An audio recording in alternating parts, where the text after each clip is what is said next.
Hello, and welcome to Mental Health Matters. I'm your host, Liz Lang. Each week on this podcast, we will break down various aspects of mental health. We are so excited you're here and hope you enjoy this week's episode.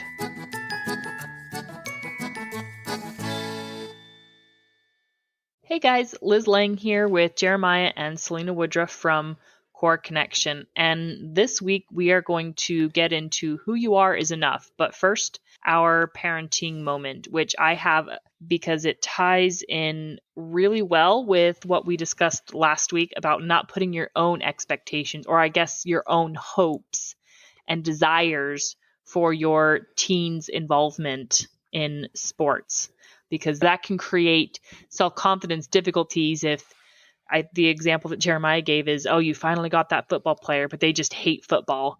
And if you just put that pressure on them, no, you got to play football, that can make it difficult for them to discover who they actually are. So most longtime listeners know that I am an avid cyclist and I really love cycling. And I even tried my hand at racing. Obviously this year I am not racing because, well, I'm pregnant and that's just not safe. But I am still active and still cycling. And so my oldest is showing an interest in cycling.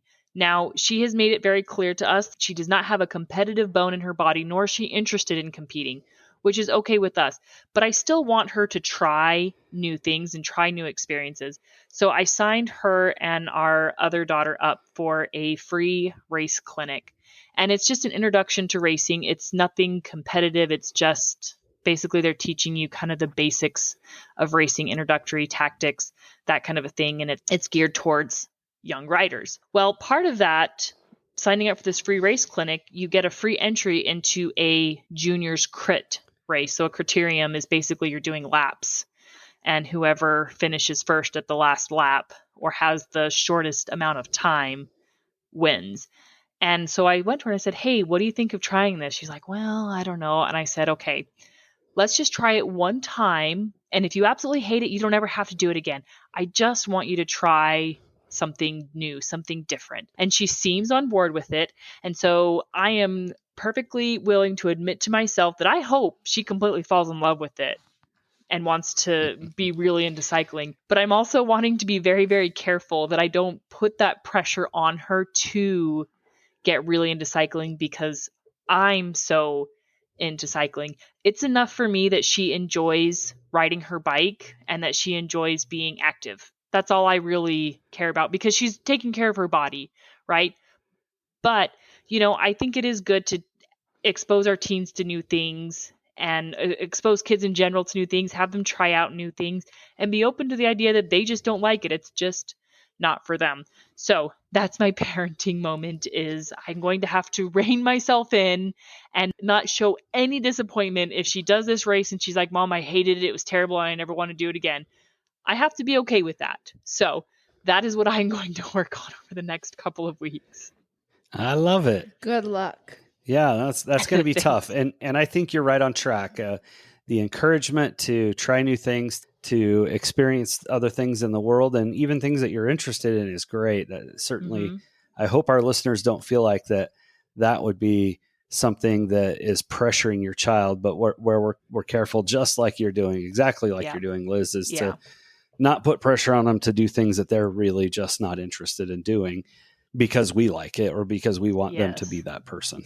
Yeah. And I mean, because she already has an interest in cycling, I mean, she loves riding her bike and we go on regular group rides. It's just a really casual ride and she loves doing that. But it's just a fun ride with people and it's social. And then we all go out to dinner afterwards. And she really loves doing that, which that's the most she wants to get into cycling is just doing group rides with people and just being active. I am perfectly fine with that because I do want, right, because exercises and taking care of your body is an important value in our house. But, I am excited for her to try her hand at racing just to see what she thinks. And she even said, she's like, do I have to actually race it? I'm like, not necessarily. I mean, it's going to be a race. They're going to time you. But if you don't want to get competitive, you don't want to get in there, that's fine. I just want you to, give it a shot and see what you think. And really, I'm hoping that she'll work hard is another principle that I'm trying to instill in her is hard work, and that it feels good to work hard at something is another principle that I would like to instill in her. So we will see how this goes. I think it's awesome. Yeah. Keep us posted, Liz. Will do. Okay, so all right, this week's topic: teaching teens confidence in the face of rejection and indifference. So rejection is a part of life. I can confidently say all of the humans have experienced rejection at some point in their life. And we all know that it can be incredibly painful. And to teens, social rejection is one of the more painful experiences. And from their perspective, right? I mean, as adults, we can maybe say we've had more painful rejections than when we did as a teen. But to them, in that 13, 14, or even 15 or 16-year-old mind, their peers rejecting them or thinking ill of them in some way, that's actually kind of terrifying to them.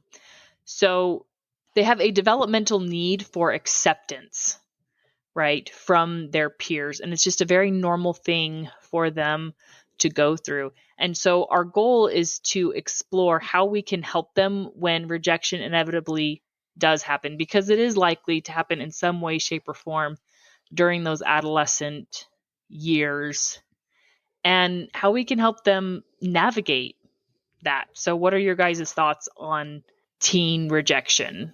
Self-confidence comes from liking ourselves for the good and the bad. So we could classify rejection, I guess, in the bad per se part. So maybe the things you like, things you don't like, the good things you do, the bad things you do, things you don't like that you do. So self-confidence comes from loving ourselves and being there for ourselves for the good and the bad that we do. So I guess teaching that and instilling that into our children, that they understand that those rejections are those opportunities to find ways that we still are there for ourselves and loving ourselves for the good and the bad that we have in our life.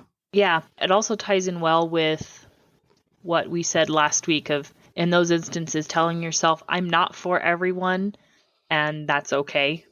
It's okay to not be liked by some people. And again, as we talked about last week, our goal is not to be universally liked.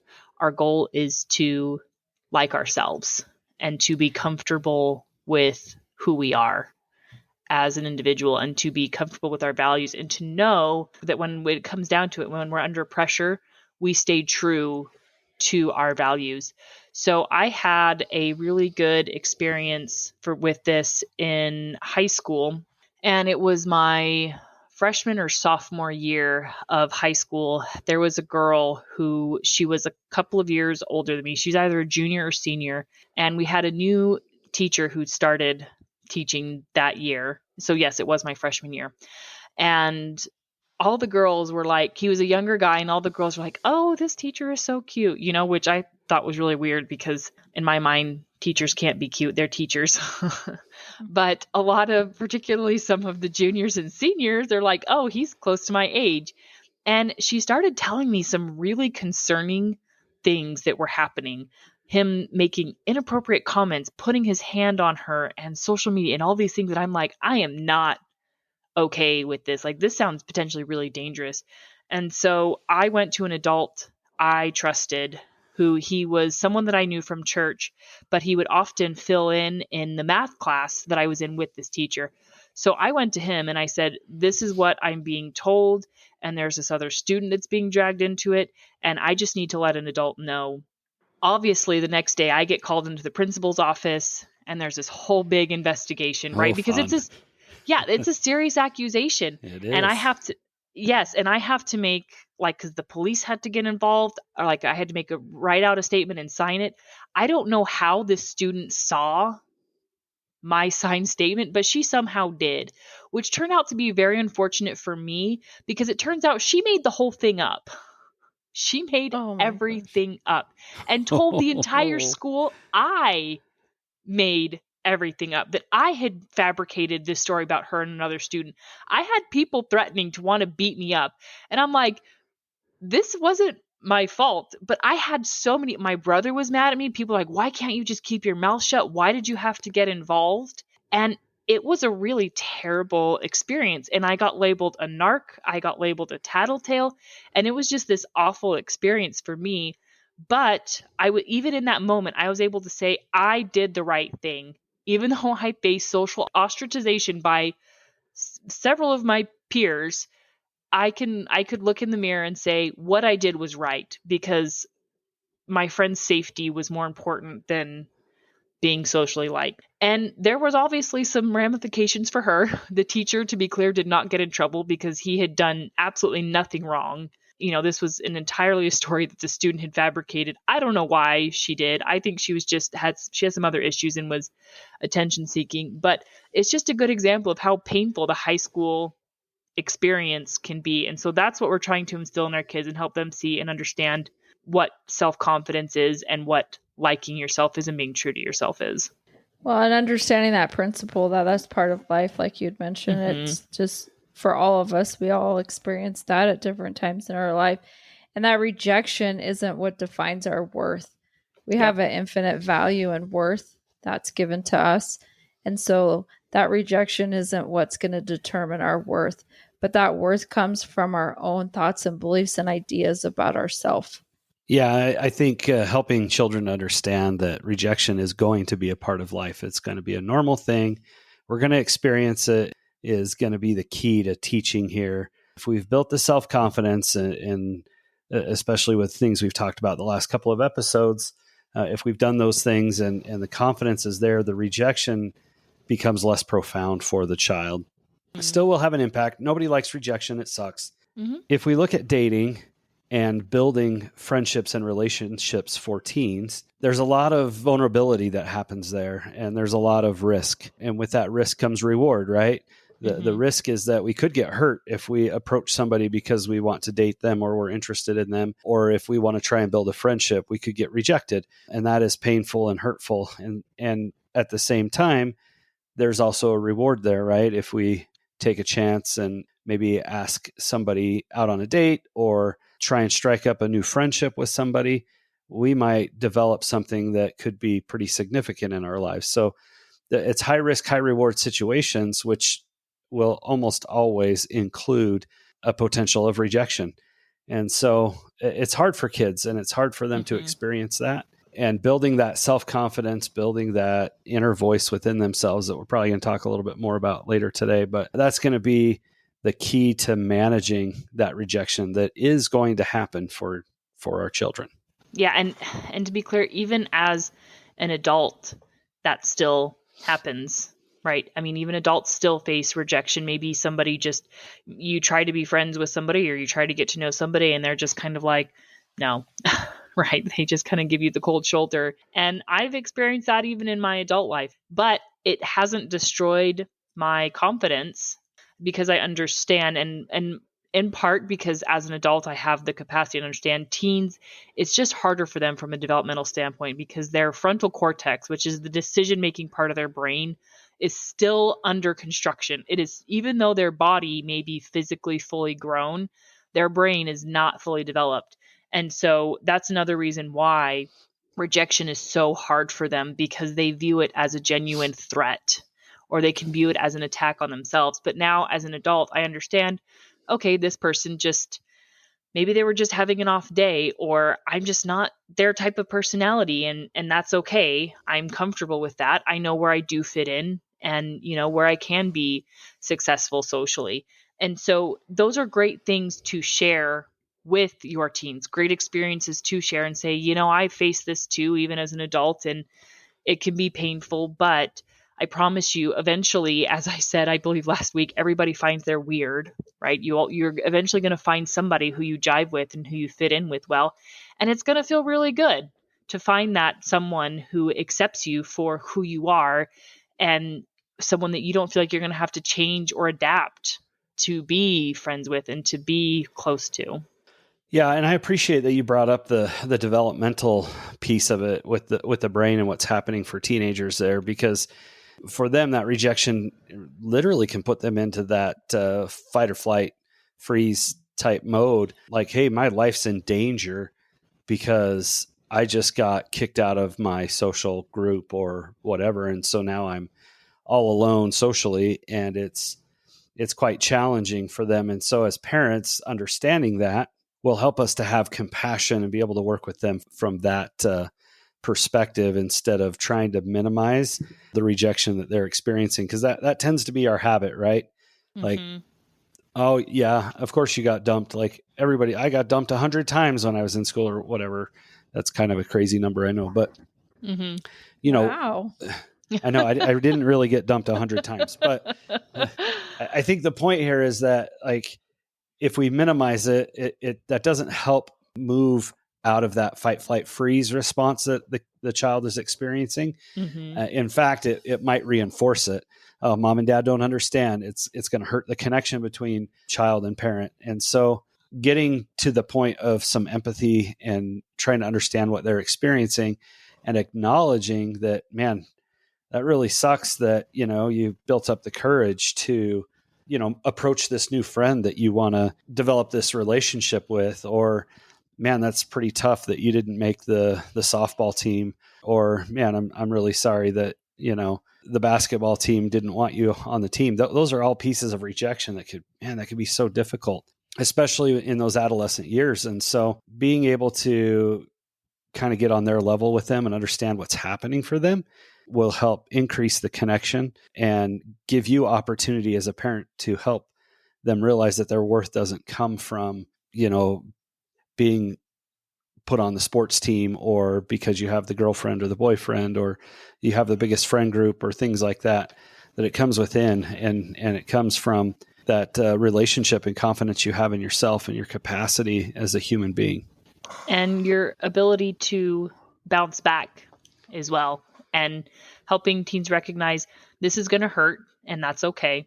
But you can also be resilient and learn something, bounce back. You can try harder. You can do something different next time. Okay, so you didn't make it this year. What if you worked really, really hard and you tried again next year? And that can be a really great way to teach resilience in teens, is helping them to understand that sometimes you just have to work hard enough. If you want something bad enough, you have to work hard for it. Maybe even explaining to your kids what they're experiencing and why they are, because at this development stage in their life that we're seeking belonging. I think all of us really are seeking belonging, but that's kind of our goal, is to feel accepted and belong somewhere. And so if our kids understand that that's what they're experiencing, or that's part of this development stage that they're going through, maybe it helps them to make sense of it and make sense of why they're seeking that and why they care what other people think or don't want to be rejected. That to them, it literally feels like a threat when they are rejected. And so helping explain that to them and what they're experiencing and going through at this development stage might help them to ease and understand and make sense of why they're experiencing those feelings. I really love that idea, because it can also help them reflect, what kind of a group do I want to be a part of? Do I really want to be part of a group of friends that would reject somebody for maybe some arbitrary reason? Like maybe you didn't have the right clothes, or your hair looked a little bit funky that day. Do I really want to be a part of somebody who rejects people based on material things? Or do I want to find a group of friends that is going to be accepting of everybody? And not that you have to, welcome every single person into your clique or your close friend group, but, helping them be the type of person that is at least accepting of people's differences, right? So, because it's also very developmentally normal for around somewhere in like the preteen age for kids to start naturally pairing off into what you might call cliques. So they'll find this group of friends that they become really tight with, and that's also normal. And that's not a bad thing, but helping your teen to see, like, yeah, you can have close friends, and that's great, but are you still friendly towards everybody? Are you still at least kind to people who are outside of your immediate friend group, right? And helping them to see that and helping instill those values in them as well. And I know we've talked about this before, but I do want to hit on social media again because it is such an important component. And I know we've talked about this in every episode this week, but it can be so detrimental to a teen's or an adolescent's self-confidence, and it can amplify feelings of rejection or exclusion. So, because social media is all about the clicks and the likes, and if you post something and it's not getting a lot of likes, or maybe you just can't grow your friend group, maybe you're asking to be people's friends and they just keep saying no, that is a really quick way for your teen to feel ostracized and lonely. It's yet another reason to avoid social media until they are maybe old enough to understand. And again, there's no clear age, I think, to say, yeah, you're suddenly old enough for social media. As we've talked about, 12 and 13, that's way too young for social, from our perspective, that's way too young. And it's also a very important thing to talk about before social media, before they get into it. You need to be having these conversations early on and explaining, this is what social media is. This is the point of social media. This is what you can expect. This is what you can experience. And this is why it can be dangerous. So they are aware of what can happen and why social media can be harmful. Yeah, and we'll get into more of the details of social media in a future episode that we're working on. But the social media piece, man, it can be extremely exclusive. And part of it stems from this ability for kids to feel like they could say or write anything that they want without having to face somebody directly, right? Yeah. It's very different to stand in front of somebody and say something awful than it is to write it out on a keyboard on a screen.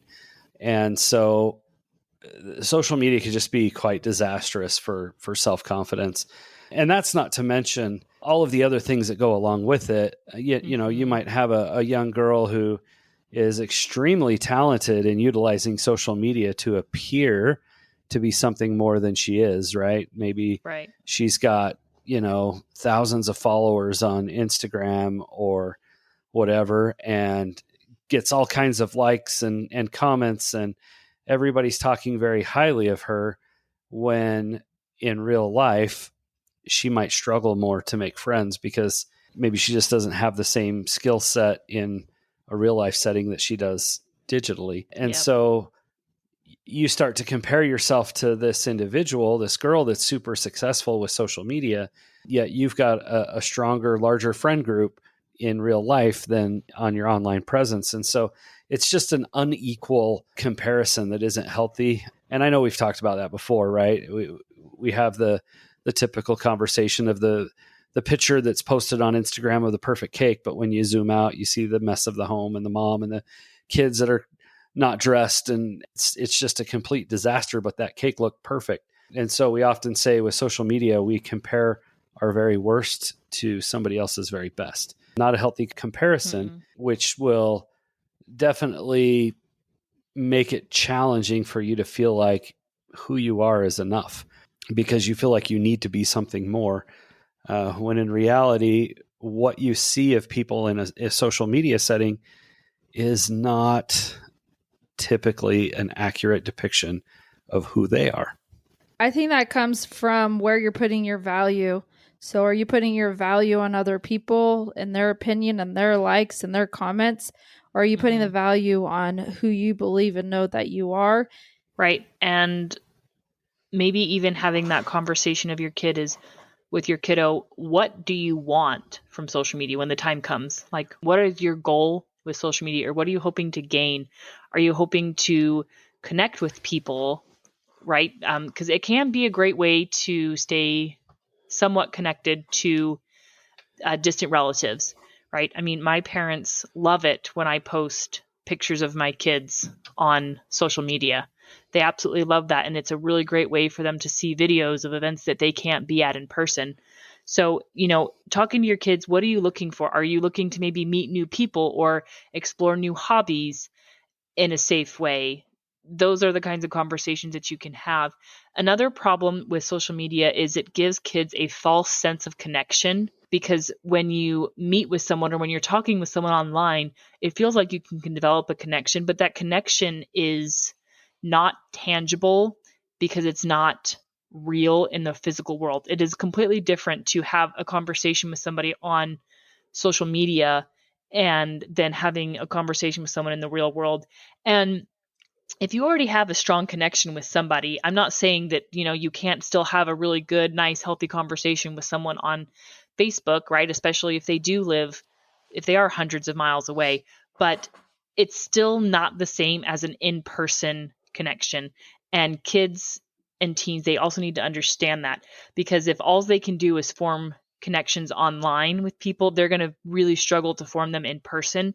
And that is going to lead to social rejection because they might appear awkward. So that's another important distinction to make, is before your kid even is introduced to the world of social media, make sure that they're comfortable and confident in connecting with people in the real world. Yep. I think you're right on with that, Liz. And it's definitely challenging for them, and it's challenging for us as parents. And that's why you'll always hear me say, don't let your kids have social media, dang it. Yeah. And of course, you got to make your own choice as a parent. Right. And I understand that and respect that completely. But I'm also seeing the effects that social media have on teens and the struggle that comes from it.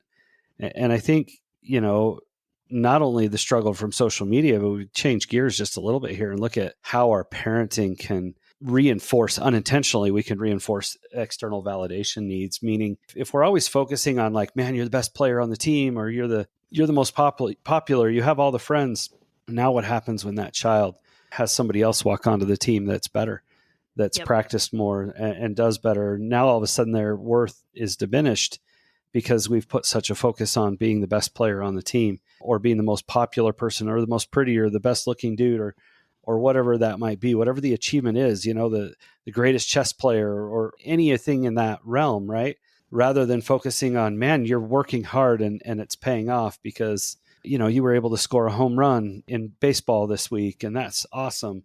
Or, man, I see that you're working really hard and taking good care of yourself. And that's so important to feel and be healthy, or something of that nature will help build their character, and their effort can continue regardless of the circumstances that are happening externally around them. Eventually, there's always going to be somebody better at something. I mean, there's very, very few instances of somebody being the absolute best at something, and they're usually an Olympic athlete of some sort. So yeah, it is important for them to understand there's going to come a time in your life when somebody is probably going to be better at something than you, and that's okay.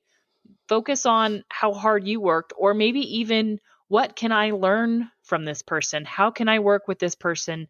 And what if we could make the entire team better because we're willing to work with people, right? And so that can help raise everybody's self-confidence. And so helping them to have a healthier perspective is another way to build resilience and to build self-confidence, and to understand, maybe I was the best at something and somebody else came along and now they're the best. Okay, this is an opportunity for me to learn from that individual. And, I can get better too. And it also teaches them to be supportive of other people's successes. So, right, other people's successes do not diminish our own self-worth. That's another really important principle to help kids understand in their ability to be self-confidence, is they can be happy for other people's accomplishments and other people's successes, because it's going to make them happier. Because if they get downhearted or downcast every time they're not the best at something, that's not going to feel good. Okay, so to wrap up, let's go through supporting teens through real-time rejection and what to do when your kiddo comes home and says something like, all my friends hate me and I don't have friends anymore, right? Or says something crazy or maybe even dramatic like that, and how we handle it. And so, I think the first thing we do is to not overreact or minimize, because it can be really easy to say, oh man, those friends are terrible and you just need new friends and you shouldn't let people treat you like that, right? And obviously you don't, but you also don't go to the other extreme and say, you'll make new friends. Neither one of those extremes is helpful. So we want to be somewhere in the middle, and maybe even first say, that sounds terrible. Tell me what happened. Walk me through this situation, right? And trying to get all of the information. Yeah, and it's tough to stay calm. That's a struggle that I have because I tend to be overprotective of my children. And so when somebody else has hurt them or rejected them, I'm ready to fight, man. And it's just not helpful for our children when we go into that fight mode. And so offering empathy, a recognition that what they're experiencing is difficult, being calm and present and without overreacting, or don't minimize it, on both sides of the coin there. And then I think one of the other big keys here is as parents, man, we're problem solvers, right? Hey, I'm hungry. Here's some food. Hey, I need this. Okay, let's take care of that. So we want to avoid rushing to solutions. Sometimes our kids just want to be heard, dang it. They just want us to sit and listen. And I know Selina's mentioned this multiple times on our podcast, and I love that she does it. But she'll ask our children, okay, help me understand. Do you want solutions, or do you just need me to listen? I think that even teenagers can really appreciate that and think about it for a minute and go, I just want you to listen, or you know what, I need your help. And so then we kind of know where to go with it, right? We could just listen and hear. And then once, of course, things settle down and we're a little bit more even in our emotions, we can try and process through it with them, right? Explore what they're learning. What did you learn? What do you think you might do next? Instead of us saying what to do next, but explore it with them, right? What do you think you might do next about this situation? How do you think you might want to handle that? What do you think might happen if you do this? Or what do you think might happen if you do that? And helping them learn that process of emotional maturity and be able to work through problems on their own and figure out how to determine what steps they want to take next. And of course, all the while we're teaching this mindset of, hey, not everyone's going to like me, but I can still like myself. That could be quite powerful. They don't have to like me, and I like me. And when we like ourselves, it's interesting what happens. That attracts more people. Yeah. When we don't like ourselves, it's really hard for us to believe that others like us and to trust those other relationships. So helping them understand that could be helpful as well. And I really like what you said there, Jeremiah, about when we like ourselves, other people are more likely to like us, because people are naturally attracted to self-confidence. If you're somebody who is confident, that's somebody that people are going to naturally gravitate towards. And I also want to be clear that if you have a kiddo that is maybe quieter and more reserved, that doesn't mean a lack of confidence or a lack of friendships. Oftentimes that can be a real strength, and people can still gravitate towards them because they're often really good listeners, right? You don't have to be this exuberant, outgoing, or super bubbly person to be confident, right? You can have quiet confidence, and both can be equally successful as well. Definitely. Yeah. Okay. Final thoughts. I think us as parents can help encourage our children in their abilities to have the self-confidence when they value their own worth and value themselves. That steady, constant, unconditional love and acceptance and validating them that comes from us is going to help them to learn for themselves how they feel about themselves, and that who they are is enough. I appreciate that, Selina. And, just to add one last thing for my final thoughts here is that this is a great opportunity to start teaching our children about internal dialogue, or what we call self-talk. And what are you saying to yourself? What kinds of things do you say when you see yourself in the mirror, and challenging those things that are unkind or hurtful and replacing those things with things that are true. And it doesn't have to be all, sunshine and roses. It doesn't have to all be positive affirmations, but learning to have true conversations with yourself and accept who you are, and learn that what other people believe about you doesn't define your worth. It's what you believe about yourself. How do you feel about yourself? What's your relationship like with yourself? And if we start there, then the other things, the rejections that will come, will be a lot more manageable for our teens and for us as parents. Yep. Good advice. Okay. So that is a wrap on our 3-part series to self-confidence, and particularly self-confidence in teens. Next week, we are going to get into allowing teens to make mistakes, which kind of plays into it, but it's also going to be a lot different. So tune in next week to hear what that is all about, and we will see you all then. Have a question? How about a topic you'd like us to cover? Send us an email at mentalhealthpod21@gmail.com.